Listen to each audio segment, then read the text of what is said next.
I think for me, one of the things that I find most inspiring, it has been, when I first moved to Valencia, I definitely considered myself someone who, did a lot of things for Irish. I don't use the word activist to describe myself. I've always felt uncomfortable doing that, but I did feel like I was, I did a lot for the language. I was teaching it, I had researched it, I was, had a lot of friends to it. I was involved in a lot of different things. And when I moved here then and I met people who were Valencian activists, I felt, my God, I'm really the way I use Irish is incomparable to what they're doing for Valencian in the sense that they, they're very much on I speak Valencian all the time, all the time. And I try and speak Valencian all the time. And okay, there might be situations where I need to change to Spanish because maybe the person just arrived in Valencia and really is struggling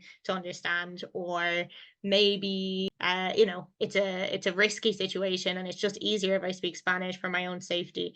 There are situations in which Spanish they might use Spanish, but in general, a lot of people are aiming to speak Valencian all the time as much as they can, and with the idea that I should be free to speak Valencian and you're free to speak whatever you want, but let me speak Valencian. Mhm. And it really wasn't until I met so many of them, people doing that, that I was like, God, I really should have been doing that for Irish, For and I Irish. wasn't. Yeah. It's not that I didn't think about it, because there were times that I thought, it's terrible that I only speak Irish with a reduced set of people in my life that do also speak the language.